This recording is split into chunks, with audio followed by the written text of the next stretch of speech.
ఆ తరువాత ముగ్గురు ప్రయాణం కొనసాగించారు. కొంత దూరం నడిచాక చిన్న చిన్న పువ్వుల్లా ప్రకాశించే ఒక ఆశ్రమం కనిపించింది. రాముడు ఆశ్చర్యంగా అడిగాడు, గురుదేవా, ఇది ఏం ఆశ్రమం? ఇంత పవిత్రంగా ఉంది. విశ్వామిత్రుడు కళ్ళలో ప్రశాంతతతో చెప్పాడు, ఇదే సిద్ధాశ్రమం రామా.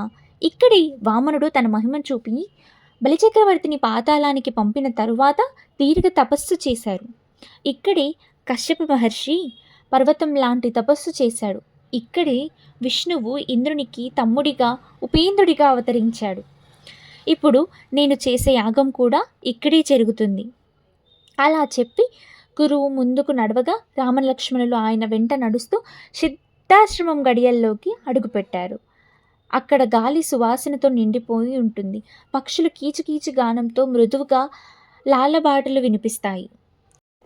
మరియు వారి హృదయాల్లో ఒక కొత్త ప్రయాణానికి ఆరంభమైన శాంతి, భద్రత, మంత్రిక వెలుగు పలకరిస్తోంది.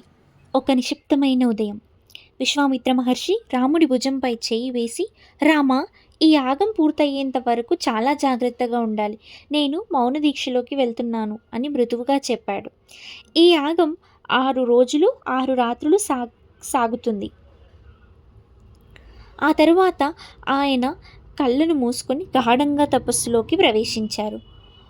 పొదువుగా 5 రోజులు గడిచిపోయాయి. యాగశాల చుట్టూ పావనత నిండిపోయింది. అగ్ని శాంతంగా మెరుస్తూ ఉంది. అయితే 6వ రోజు సాయంత్రం వెలుతురు తగ్గుతున్న వేళ యాగగుండంలో అగ్నిజ్వలాలు ఒక్కసారిగా ఎగిసిపడ్డాయి. రాముడు వెంటనే అప్రమత్తమై, లక్ష్మణ, సిద్ధమవ్వు అని గట్టిగా చెప్పాడు. ఆ వెంటనే ఆకాశం గర్జించింది. పెరిగిన మేఘాల వెనుక నుంచి మారీచుడు, అతని వెంట సుబాహుడు, ఇంకా వేలాది రాక్షసులు పడవల్లా కదులుతూ కిందికి దూసుకువచ్చారు. వారు యాగంపై రక్తం పోస్తూ గందరగోళం సృష్టించారు. రాముడు ధైర్యంగా ముందుకు వచ్చి మానవాస్త్రం సంధించాడు.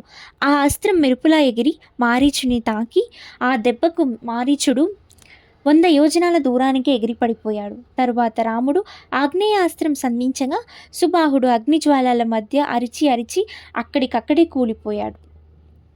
మిగతా రాక్షసులు రాత్రి చీకటిలా చుట్టూ తిరుగుతుండగా రాముడు వాయవ్యాస్త్రాన్ని ఎగిరేశాడు. ఒక తుఫానులాగా ఆ అస్త్రం వారిని మొత్తం నాశనం చేసింది.